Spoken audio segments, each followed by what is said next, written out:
Bene, Regine Schumann, artista tedesca con una ricerca tendenzialmente di matrice astratto-concreta, con una fondamentale importanza attribuita al colore, alla luce, alla forma e all'interazione fra questi tre elementi. Quindi, Regine, io partirei proprio dal primo di questi elementi, il colore. Quando nasce questo interesse e come viene la scelta dei colori da adottare nei tuoi lavori di volta in volta? Posso dirti davvero la domanda che questo interesse c'è già da sempre, ma fondamentale di più che è cresciuto questa idea quando sono stata in Italia con un borsa di studio, dopo il mio studio della pittura. Io sono stata un anno a Roma e anche in paese con il titolo Olivano Romano, anche con un libro di Goethe in cui lui ha parlato dei colori e della sensibilità e anche dell'importanza dei colori. E lì è cresciuto sempre di più di capire la influenza dei colori che c'è per noi che guardano. E lì proprio in questo tempo è cresciuta questa idea di lavorare così, come lavoro oggi. Perfetto, senti, in una tua precedente intervista hai detto che l'influenza del colore sul nostro umore è un aspetto da tenere in particolare considerazione. E al di là, insomma, dei riferimenti che questa tua affermazione rimanda sull'associazione tra colori e stati d'animo teorizzata da Kandinsky e quant'altro, tu nel momento in cui scegli determinati colori consideri già a monte l'umore che potrebbero determinare nello spettatore? Io provo, io provo naturalmente.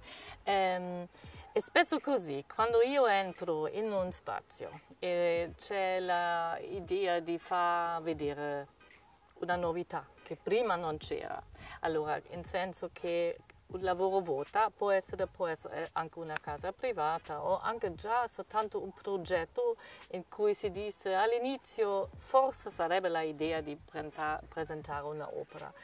E proprio in questi primi momenti lo cerco subito la intenzionalità che io voglio avere, in senso che tipo della cadezza anche di colori voglio far crescere, di cambiare l'ambiente. E così proprio c'è tutto dentro di me con queste tante esperienze che avevo con tanti anni. Certo. E ho sentito anche, questo è veramente interessante, 2 mesi fa sono stata anche in Giappone.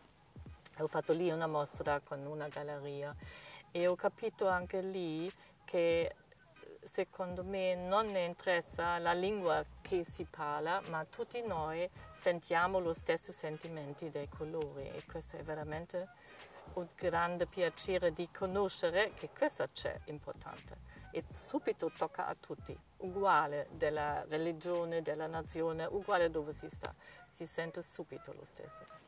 Certo. Senti, hai introdotto un po' alla domanda successiva che mi veniva in mente, appunto l'interazione tra le tue opere e lo spazio. Ora, tu hai all'attivo una lunga collaborazione con Antonio, la Depart Gallery di Milano, sì. E pensavo proprio alle personali, anzi con loro hai tenuto la prima personale in Italia di fatto nel 2018, leggevo. E pensavo proprio all'interazione delle tue opere all'interno di uno spazio come quello della galleria, un white cube di fatto. Ora invece qui in Puglia ti sei trovato ad interagire con una struttura completamente diversa, potremmo dire quasi antipodale rispetto al white cube della galleria. Come ti sei interfacciata con uno spazio così fortemente connotato qual è il Trullo pugliese? Naturalmente di più comincia un dialogo, nel senso che c'è subito un rapporto. Allora nemmeno io lo vedo soltanto le mie opere singolari in un white cube, si vede soltanto il lavoro. Invece qua c'è subito un rapporto fra il tempo in cui si è fatto questa casa e l'ambiente che c'è già e io voglio far conoscere che succede quando io faccio qualcosa dentro. Perciò anche qua non si vede le opere 999, abbiamo già parlato prima, ci sono 2 sculture che ho fatto 7 anni fa. ma erano ancora nella casa mia e subito stavo pensando è ottimo di fare un rapporto fra le curve di questo fantastico trolley insieme con la scultura di questi, come si vede, le circoli. Certo, infatti, perché appunto lo dicevamo prima, nel trullo hai deciso di ambientare due elementi cilindrici, contrariamente invece forse alla parte più nota della tua produzione. A tal proposito, Gianluca Ranzi parlava delle tue opere come di finestre o feritoie, comunque qualcosa che in qualche modo segnassero un confine tra un di qua e un di là. Volendo approfondire con te questo concetto della finestra, definiresti le tue opere delle finestre? Se sì, verso quale dimensione mandano? L'interiorità o una dimensione altra? L'interiorità tua, naturalmente. Naturalmente, sì. Ma sempre per tutti gli artisti penso è lo stesso. E sempre tutto c'è un sviluppo. E quando io ho capito, quando sono stata la prima volta in Italia, che i colori in generale mi interessano, ho capito naturalmente nemmeno un colore è forte senza luce. Allora questa luce è fondamentale, allo stesso livello, diciamo noi. Io ho capito che questi colori che sono già splendidi, sono già pieni di luce, hanno una qualità di più come altri colori. E ho capito che anche questa ha la possibilità di far conoscere che si può toccare, in senso c'è un materiale con cui lavoro, non lo stesso come Robert Irwin o James Turrell. Loro fanno anche cambiare i spazi, ma con la luce soltanto. E invece le nostre possibilità che io uso ci sono acrilico, colorati, fluorescenti e cambiano in generale già con la luce del giorno e cambiano di più con la luce di blacklight. In questo momento cambia direttamente tutto, in senso le finestre che c'è lì e lì apre un nuovo mondo e questo cambia direttamente di tutto. E questa è forse anche la qualità e anche la novità che io ho trovato con questa ricerca che ho fatto già qua in Italia la prima volta. Certo. Senti, a proposito, hai toccato il terzo elemento fondamentale, abbiamo parlato del colore, della forma e ci rimane la luce naturalmente. Credo che la cosa più sorprendente guardando insomma le tue opere o dal vivo ma anche del molto materiale che la stessa Depart ha diffuso in rete, ciò che sorprende e colpisce è proprio la diversità di reazione che le opere e di trasformazione che le opere riescono ad avere passando dalla luce bianca, quindi fredda o calda che sia, alla black light. Ora, nel momento in cui tu progetti un'opera, ti prefissi già un determinato rapporto di visione tra l'effetto nella luce notturna, chiamiamola così, o l'effetto nella luce diurna? Davvero comincio così che penso prima come una pittura normale, diciamo. Tutti questi lavori sono come una scultura, in senso già tutti hanno hanno già 6 colori diversi, nel senso alla fronte, dietro, sinistra, sopra, e questa combinazione come si fa prima tradizionale come un acquarello, significa con i colori dell'acqua. In senso, in questo momento sto già cominciando di creare una combinazione dei colori.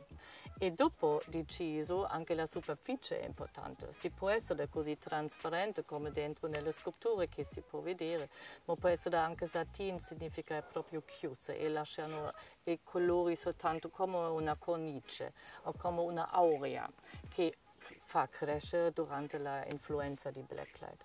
Allora comincio sempre di creare una novità dei colori combinazione e dopo sto pensando che anche la possibilità rimane che un lavoro può anche resistere quando è buio, in senso anche fosforo spesso c'è dentro nei miei lavori. O anche i nuovi che ho fatto con la superficie come un specchio. Ma non come un specchio normale che conosciamo, è proprio un artificiale specchio che cambia anche la visita dentro il lavoro. E questo trovo sempre di fare che quando noi viviamo con un'opera, che l'opera fa la possibilità di cambiare i nostri sentimenti. E questo mi piace sempre di creare di nuovo. Anche la novità, quando le persone guardano la prima volta e pensano ma che cos'è? Da dove viene la luce? Come mai questa combinazione? Dove c'è la fiamma? Allora sempre c'è di toccare questa novità e voglio che la possibilità non solo per un momento, questa novità deve rimanere e quando si vive con i miei lavori lo so che le persone spesso mi dicono rimane sempre questo silenzio, rimane questo momento in cui si sa durante la giornata cambia il lavoro e anche il lavoro cambia me e questo mi piace da morire. Certo. No, devo dire che il tuo lavoro per certi aspetti è profondamente ascetico, come dire, è proprio asciuttissimo e quindi come dire, appartiene ad una dimensione altra di fatto. Però questo cambiamento della luce in qualche modo lo riconduce ad una dimensione terrena, no? Dell'alternanza tra giorno e notte in qualche modo. E questo aspetto della luce va ad esaltare, credo, proprio una caratteristica determinante che è il ricorso alla geometria. Sì. Ora, la geometria nella storia dell'arte ha moltissima tradizione, questo lo sappiamo e può afferire tanto alla realtà quanto all'esatto opposto della realtà. Nel tuo caso il ricorso alla geometria che cos'è? È ispirazione alla realtà o evasione da essa e quindi il tentativo di sublimarla? La intenzione comincia naturalmente di guardare bene che esiste, allora significa il naturale c'è e questo anche voglio sentire, ma mi interessa sempre di più che cosa fosse c'è anche dietro, o diciamo meglio che sarebbe la possibilità di creare una novità che non conosciamo già prima.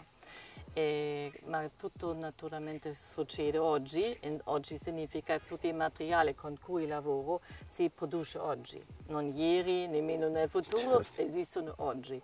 E anche questo mi interessa sempre di fare una cosa nuova, con i pensieri nuovi, che sarebbe forse qualcosa particolare che si fa crescere. Così sto lavorando, sempre in questa maniera. Benissimo, allora grazie Rechine a te, benvenuto in Puglia e grazie a nome della Puglia per aver regalato questa bellissima installazione che interagisce con uno spazio così tipico qual è quello del nostro Trullo. È perfetto di stare qua, sono felicissimo. Grazie.